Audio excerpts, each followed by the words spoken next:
Hey, LifePixers! Hope you're having an awesome day. Are you ready to better understand yourself, your partner, and your marriage? Actually, you are going to be understanding a whole lot of other people in your life today with our guests, Kai Jordan and Gabriella. Kai Jordan and Gabriella have a really interesting way of looking at the world and the work that they do with couples, with individuals, and even the work that they do with their own relationship. Thank you so much for being here. I'm excited to be speaking with you. You want to start by telling us how you guys met? I was living in Canada at the time. First of all, just thank you for having us here. And thank you to all the listeners for joining me today. It's a pleasure to be here with you guys. We were living in different continents at the time. I was in Canada. Gabriella was living in Bali. We happened to be traveling in Spain for a workshop, which was very random and last minute for both of us to even be there. Like it was a miracle that both of us even were at this workshop, because I wasn't planning on being there, and she decided absolutely last minute that she was going to be going to this workshop. So it was already a little bit, it was a little bit synchronistic that we were even there. And as we were traveling in this workshop in Spain, Sierra Nevada, we were there for 3 weeks. We met the very first day. I was coming up. There's this little trail that goes up to the main area, to the check-in office, and I was kind of coming up the hill, turning around the corner, and Gabriella happened to be coming down at the time. And recalling back when it was happening, I didn't exactly know what was going on, but it just kind of felt this really warm, happy sensation. And then I saw this woman, and the light was shining behind her, walking in this, I don't know, she looked a little bit angelic. I'm not super into angelic stuff, but she had this glow and this radiance to her, and I couldn't see her face. So I didn't even see her face. I just saw her figure, and I felt this person walking towards me. And I felt just this warmth. And as soon as we got closer and closer together, there was this tension. There was this chemistry. There was definitely something very present between us. And I would say an electricity. And from my side, I started feeling like butterflies, started feeling excited, started feeling this feeling of love. If I look back, it was like this feeling of love coming from my body, a wave of love.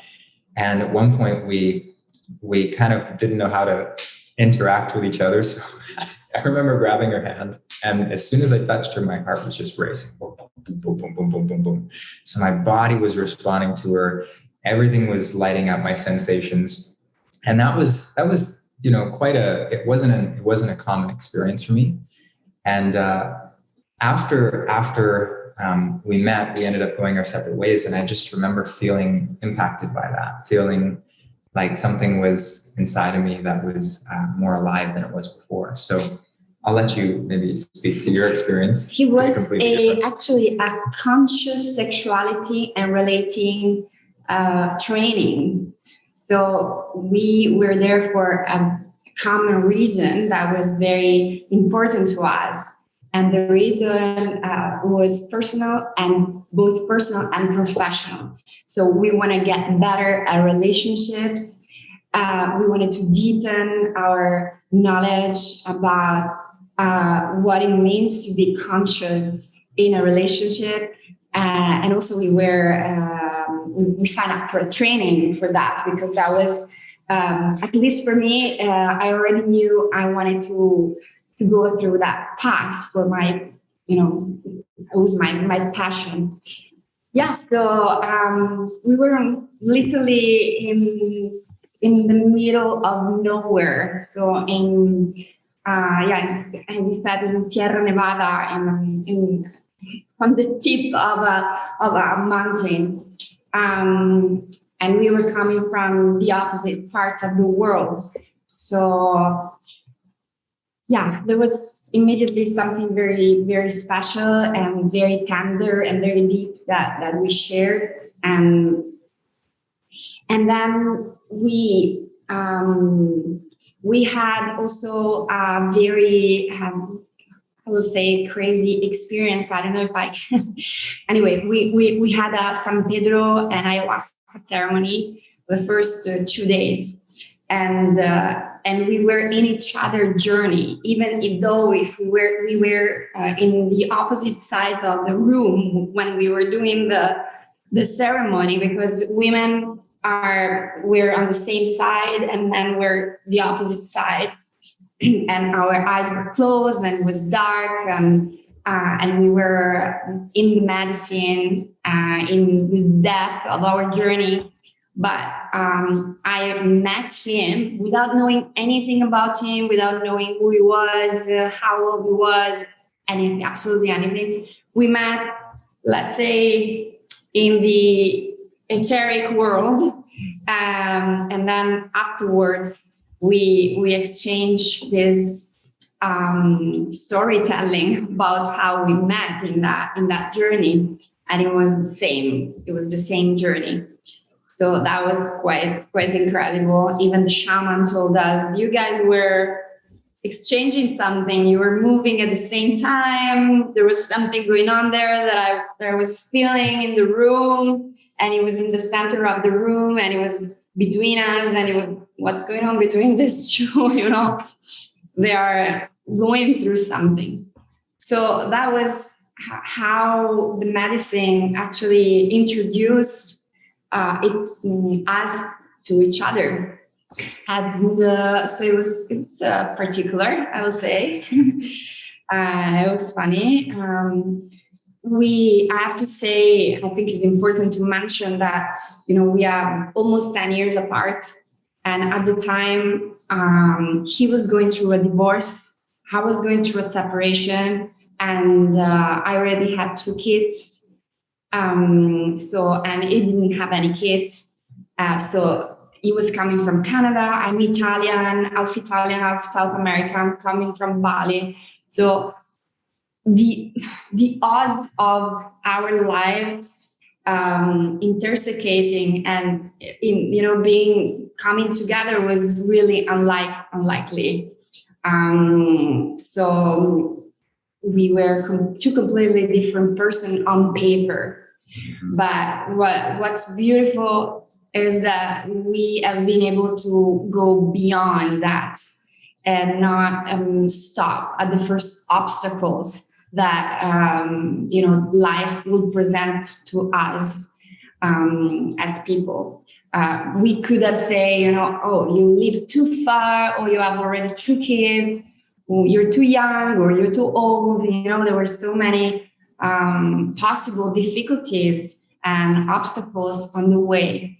So I would say that we completely instead focus on the heart and what was beyond that, and kept this bond through time and space, because after the retreat we had to come back to our own countries where we were living, and we were very far apart, and there was something that was born in Spain that was very intense and very it was love already. I can say that we were in love from the first second we met, and it just deepened more and more through the days that we were there for 3 weeks. So there was enough time actually to get to know each other in Spain. We were doing relationship work, energy work. So of course that was a big opportunity to really express yourself, open your heart, open your emotions and feelings in front of each other. So there was nothing. So whenever you needed a partner, you grabbed each other. Yeah. We were paired up from that day, from that first day. And then it was a dance from maintaining each other's space, but also we didn't want to jump on each other's lives, because it's raining. But so we were quite respectful of each other's spaces. And at the same time, we enjoy spending the retreat together.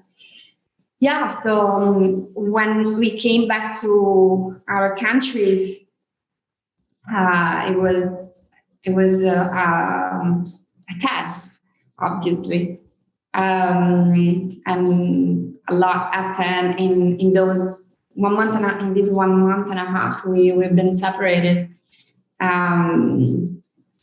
I had to figure out my own personal situation. I moved out and I went to live in a house by myself with my kids. And that I moved, I found a house that was available exactly the same day that he arrived 1 month and a half after in Bali to meet me. So the same day I moved in the new house, he arrived with this airplane in Bali. Boxes and stuff. Yes, this synchronicity continued. But what I think is part of the synchronicity is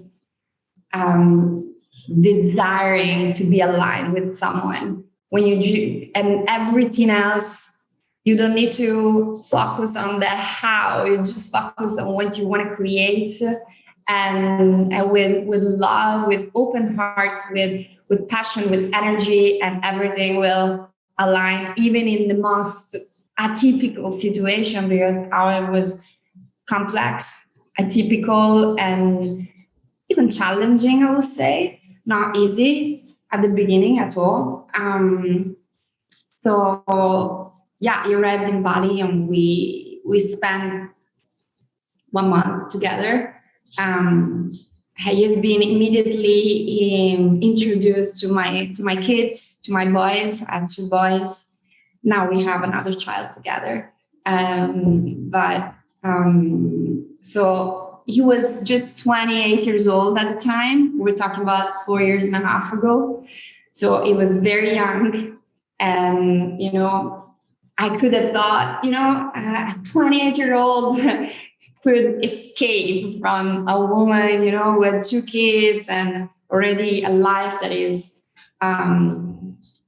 set up in this way. But instead, he was very, I would say, open and receptive and available. And he met my kids just the day after he arrived, the morning after. And we were at the market and he bought some fruit, and my son, my oldest son, sit in front of him and ask him for some fruit. So they were exchanging fruits. Balinese fruit is amazing. We have this amazing tropical fruit, and that's where their relationship started. Very simple, very easy, and they were friends since day one. Yeah. Kai Jordan, what was it like coming into a relationship where Gabriella's already has her kids, is older than you, has that experience? What was it like from your perspective? Well, when I was in it, so from first person experience, I was not thinking about a lot of the different details. There was so much desire to be together and to follow this, whatever this feeling was, whatever that experience was, and to see where it went, and I wasn't calculating a lot. And at the same time, it was like a new experience that I was open to.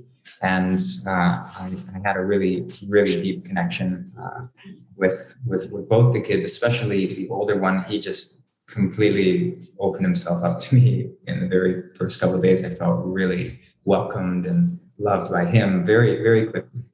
I remember, I think it was like within the first week, I was doing a bath with him and he was bathing. I was sitting kind of looking at him, and he came up to me and says, "Hi, you're my friend."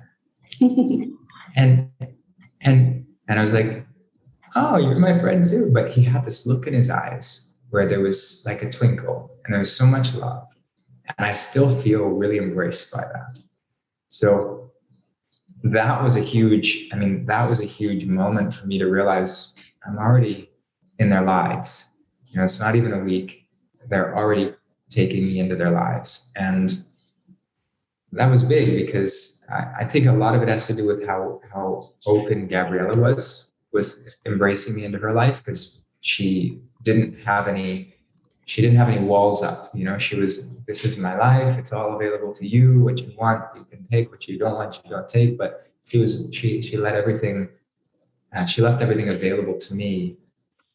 And she was willing to share everything that her life was with me. And I felt that embrace. I felt that welcoming, because I had to move from Canada and leave my family, which I had been living in similar city with for 28 years. I left my community that I had built for 5 years that I was doing a lot of work with at the time. I left my business at the time. I didn't have a business set up here in Bali. I couldn't work. I didn't actually have a plan. So there was a lot of things I had to figure out right on the fly that were things that they could have been obstacles. The kids could have been obstacles. Moving to another country for the first time in my life away from my family could have been an obstacle. But instead, I just felt so drawn to this new possibility that it was more compelling than my old life. I completely was willing to let go of everything I knew to build a new life. So it's been intense. There's been a lot of shedding because we had our own individual lives, and very quickly we had a shared life. And throughout the journey that we've been together now, 4.5 years later, we've seen various moments where we've been close, and then our individuality has come up, and we've had to deal with that, our ego, our individual desires and wants in our different directions. And we've had to find a common creation, or a common value, a common thing that we're working towards in order to come together. Because again, we are 10 years apart, and we're going through different phases of our life all the time. And it's important that we continue to align, because one thing that's really important for us is we don't want to be a couple that lives in the same house but isn't really intimate or isn't close. There's a lot of couples that manage their relationship with a companionship, and that's totally fine. I have no, I don't think there's anything wrong with that. But for us, what we're creating and what we choose to create is we want to build a life together that allows ourselves each to find full expression, but one that we have intimacy, one that we stay connected, and the passion is still as alive as it was from day one that we do things together and do things apart that benefit each other, one where we put our focus on our family and create a lot of time and space for that. So there's a lot of things that we need a lot of balls to juggle, if you will, a lot of things to manage. But the most important thing for us is creating this healthy relationship, which is the center and the foundation of our well-being, that is essentially a container that we can find expression in. So it's not something that limits us. It's something that enables us. It's something that empowers us. We create a container together that's empowering to us individually and as a couple. And that becomes a space that, in the simplest way, preserves the innocence of our children as a family. And that's really important for us, that our relationship is a container that actually allows our children to thrive. Because we see that when there's a healthy family, a healthy environment, children will thrive. They'll grow up in a way that they will make a difference in the world. They'll make a positive contribution. So we see the relationship being the center of all of that. It's the environment in which the children grow up. And we have 3 children, 3 active, very alive boys. So we have, we know that we have a huge responsibility on our hands, managing these 3 lives, making sure they have all the opportunities they need and all the support that they need. And really the center of that is the quality of our relationship. Yeah. So just bring me back to the training for a moment. And do you remember anything that you've learned there specifically, something that stuck out that you still actually do today or had a major effect? Obviously, besides for the fact that you met each other and that you're now married, which was obviously the biggest thing, but anything specifically that you learned there?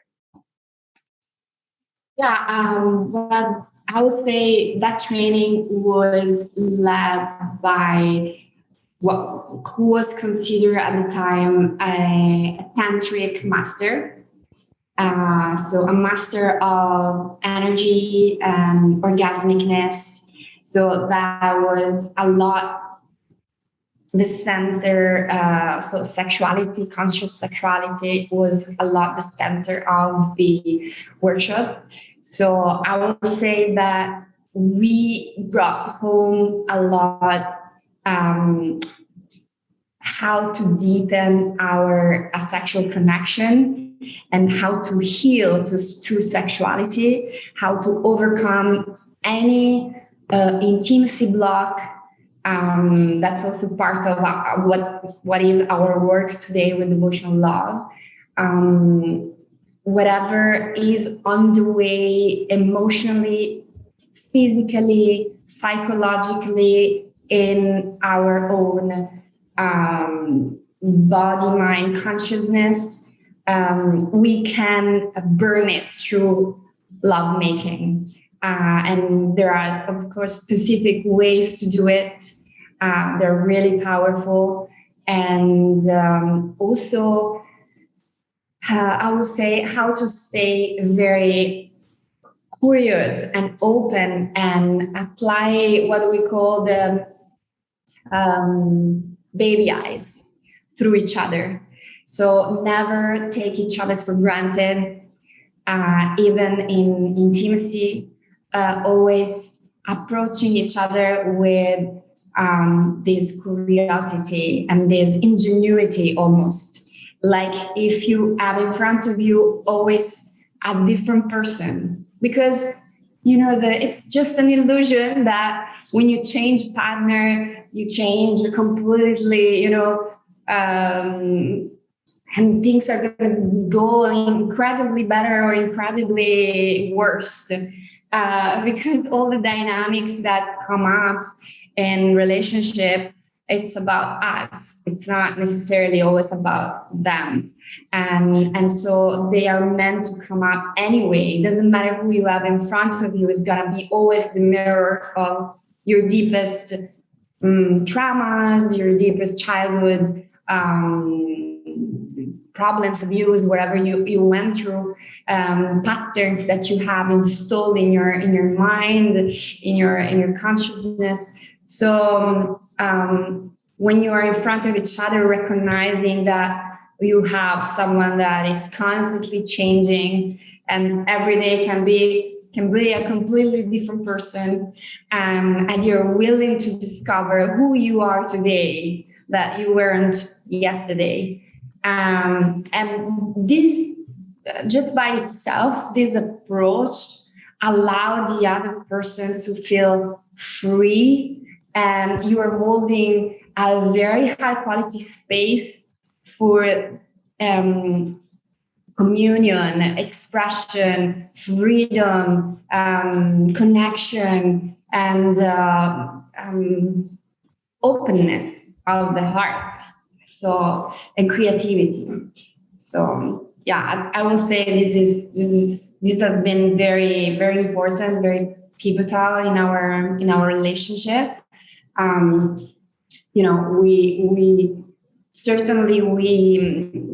We are we're building a family together, and we have a lot of responsibilities, and sometimes it's not always time.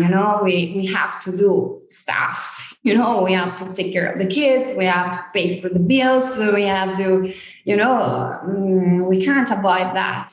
But how to stay in a state of grace, of fun, of playfulness, of devotion through the these kind of things of life that could become easily very boring and very heavy to go through. That has been one of our secrets, and we're still playing, we're still dancing in the kitchen, we're still laughing, we're still playing loud music in the car and singing all together. We're still throwing each other in the pool. We're still having date nights. Like tonight we have our date nights. One tip that I could say is, when you have a busy life, things don't just happen by themselves. Dates don't just happen by themselves. Time to spend alone for intimacy don't just happen by themselves. You have to create them. You have to be the creator and to be in charge of creating them. So we have literally a schedule in which, like, every Friday evening and every Saturday morning, we have time for each other. All the rest is an open schedule, and more for the kids and for work and for household and stuff like that. But Friday night and all Saturday morning is just for us alone. So no matter what, we're gonna find a way to be alone together and to have an experience, a dinner, a sauna somewhere, or a concert, or whatever that makes us feel, closer, and make us feel, okay, this is the time I dedicate to you, to know you again, to check in with you, where you're at, what you're feeling, how you're doing. Yeah. Oh, I like that so much. I like the concept of not just being open, but recognizing that you're changing and your partner's changing, and you're almost like you're having a different relationship with a different person every single day. Oh, it keeps it so much fun and so interesting. But when I was listening to that, I was like, okay, is it like, to what extent do you go completely new? Like, obviously, you're seeing this person as new, but like, you still know these things about them. Is it like you're totally learning everything new? Or how do you mix in what you've learned about the person already together with the mindset of, I want to learn more about you? I mean, you always want to learn more about you, but you're a completely new person. So you still know this person's habits. You still know this person's way of being. And at the same time, you're a new person. Yeah. What I've noticed just for myself is, when I have an idea about how Gabriella is, it limits how she can be or how she can find expression in my world. And that has an influence, whether or not I want that to be the case or whether or not she wants that to be the case. If I'm constantly seeing her in a certain light and in some way imposing that projection, or in some way basically compelling her to believe about herself that she is the way that I think she is, then that has an impact on the person that you love, especially with deep intimacy. And so in order to create a space that's expansive, where evolution is possible, there has to be a conscious creation of, this person can be anything today, even if they've never been it before in my life, right? They could express themselves today in a way that I've never experienced, in a way they've never experienced. And I would actually like that for them. I would hope that their habits are not more powerful than who they are. I want to create a space that has the possibility for them to overcome themselves, to overcome their limitations, to overcome their habits, to overcome their conditioning and their traumas, and all of the things that we think are them are just patterns that we've come to recognize. It's not really them. So that's also important to distinguish, is that what you think about the person is not who the person is. It's just your limited perspective on that person, and that changes day to day. So you're also experiencing that day to day, but then the person's actually changing day to day. And when you don't have the expectation of who they are, and then they show up as who they are, and you can experience that, then you get this fresh new experience, like it's a brand new person. And that's what I feel builds the relationship. Other than that, the other things just keep you in the same track. Like you go to the train station every day and you get on the same train, you get on the same train, you get on the same train, you have the same conversation, you have the same arguments, you have the same food patterns, routines, that one day you decide out of nowhere, I don't want to get on this train, I want to go on that train. And you don't know where it's going to take you. And you do that because that's something new. That's a new experience. And that's what I like to think about in terms of the relationship, is I want to create opportunities for that to occur. Because when the relationship becomes stagnant, then we need to create opportunities for excitement and for playfulness and for aliveness and for new things to show up between us. Otherwise, we're limiting who we can be. We're limiting who the other person can be. Yeah. And also, if I can add something, I will say that it comes a lot individually from us. So if you find excitement inside of yourself, inside of your heart, and in your life, in your own life, and you feel new, you're going to see as a reflection, and that's mathematical, the other person in a new way. Because you're new eyes, new pair of eyes, renovated feelings about life. You know, for example, we just did this, I would say, exercise, practice between us. We had a moment of stagnation between us just a few weeks ago. And he proposed, let's take some space from the dynamic of the relationship and see what happened. And we did. And we focus more on ourselves without always checking in with the other person. So I focus more on relationships with women, with my sisterhood, with my girlfriends. Normally I am so absorbed by family life, by all the kids' needs, that I forget I'm a woman, I'm a sister, I'm a person that has a social life or had a social life, and so I decided to refocus myself in a different way, where Kai doesn't necessarily have something to do with. And so, I've been more on dates with my sisters, sharing stuff, creating new projects with them, even thinking of, because we also work together. So thinking of a project just for me, going that way, training almost every day. So working out, because I was breastfeeding until 2 months ago. And so my body was not strong enough to do the workout that I like to do. I love sports, so I love heavy sports sometimes, or dancing. And so I restarted dancing like 3-4 times a week. I felt great.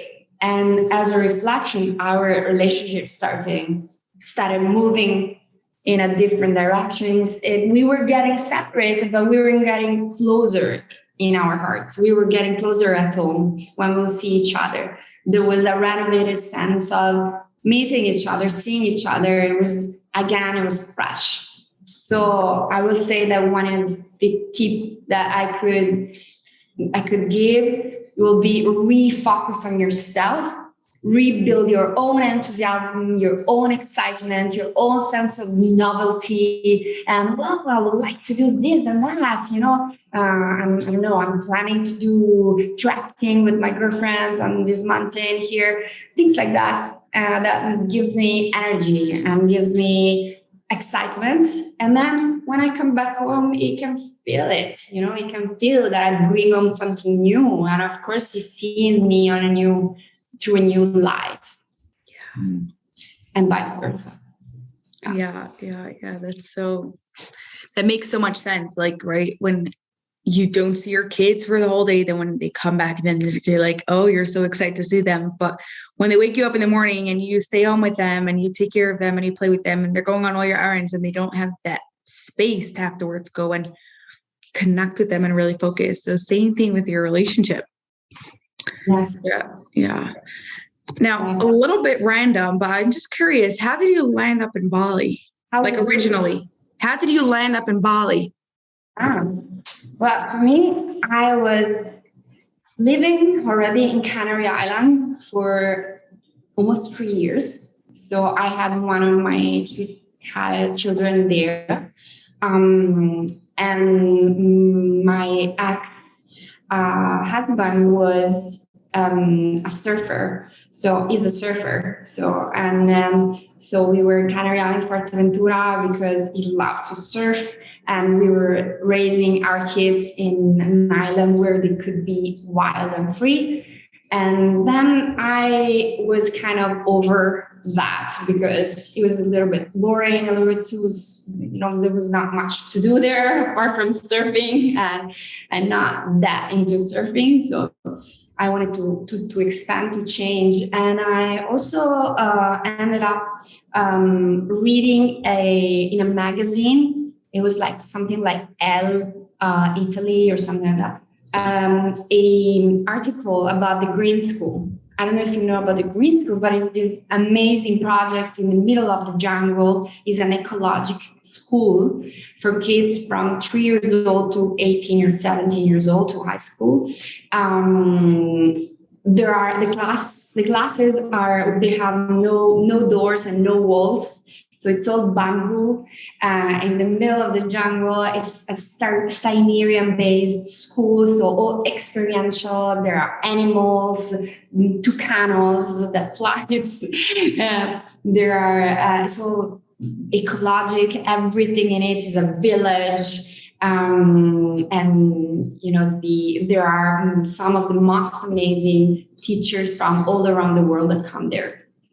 So I thought, how exciting. I want to put my kids there. I would like them to go through this amazing experience because I wanted to give my kids an alternative life. I didn't want to stay in the city and be the mom that go to work 8 hours a day and don't see them. And they grow up in the concrete world. I want them to be free spirit. I wanted to be critical thinker. I want to give my kids a different paradigm of life that I grew up in. So I thought, why not Bali? I also studied Balinese theater at university. I studied cinema and theater university. So it was in my desire, through my goals, to go to Bali. So we just took everything and moved to Bali one day and never came back from 7 years. So much fun. Oh God. Yeah. I was just speaking to a client today who was telling me how her cousin also the road trip that has 2 kids and they're not in school, right? Because they're just road tripping the whole time and their kids are doing all these things to keep themselves busy, and how her kids are way bigger critical thinkers and think way more creative problem solvers because of that. And she's comparing them to her kids, and she's like, I wish I could do that. I'm just taking them on walks as much as I could to at least get them out there. But yeah, kudos to you for doing that, literally picking up your whole life and doing what's best for your kids. Wow. Okay. So before we get to our final question, where could LifePixers connect with you and learn more about what you do? So we have a project that we're about to launch. We're in the middle of redesigning website and everything, but it's www.devotionallove.org. So that's DEVOTIONALLOVE. There's 2 L's in there. Double L. .com. Yeah, we'll be in the show notes so everyone could just get it. And then, we also have Instagram that we have a channel on there, Devotional Project. And right now, we honestly don't do much on social media. We have an active clientele base. We work with people 1-to-1. We work a lot through 2-to-2 as well. We actually do couple work. So both of us are present when we work with a couple, which is really amazing. It's such an amazing dynamic instead of 1-to-1 or 1-to-2. 1-to-2, 2-to-2 is very stable. And you get both perspectives from masculine, feminine, and you can have translation occur between, if I don't get something that maybe from the feminine perspective, she's right there and says, this is what okay, I understand what you're saying. And so it just, there's this, there's so much better communication in that process that we find. And we're also about to launch a group program that we've been developing for some time. We've already launched it privately, but we're going to do a launch probably in the next 2 to 3 months. So that is the Path to Devotional Love. And the Path to Devotional Love is, throughout our experience of relationships, all the relationship work we've done, we've kind of discovered there are 9 core pillars or 9 core chapters that if people can work towards enhancing these different areas in their relationship, the relationship kind of maintains itself. The relationship grows. So we have different practices for each of the chapters, different perspectives that you can look through that just like the one that we shared today at the baby eyes, that's in one of the chapters. And it's a full process that we take people through, either 12 weeks on the group program, or even 6 months one-to-one if people want to go really deep and they really want to radically transform the way that their relationship is built and how their patterns play out, and redesign kind of a healthy way of interacting with each other consciously. Because most of us are actually just playing out the compulsive patterns that we were taught when we were young, and we don't have any way to change that. So we fall into these patterns, we kind of regress into these negative states within ourselves, and then we interact with each other and we create negative outcomes between us. But beyond that, people aren't inherently bad people. People aren't inherently problematic. People aren't inherently troubled or traumatized. There's just, when people are whole and complete and healthy within themselves, they interact well with other people. When they're disintegrated, or in many ways, like when their nervous system's dysregulated, when their mood is low, they change. They regress into a more primitive, survival-based type person. So we work with people to change those patterns, and we work with people to create new conscious, like a conscious design of your relationship, because it's everything that we see playing out is actually a pattern it's being played out between two people. So we have to consciously choose new patterns, to create new patterns. We can't expect the relationship to go better by doing the same things. So that's the majority of the work that we do. We also help individuals to magnetize and manifest the relationship of their desires. Awesome. Okay, so our final question is, how would you describe an extraordinary relationship without using love, intimacy, or connection? Yeah, that's a difficult one. An extraordinary relationship.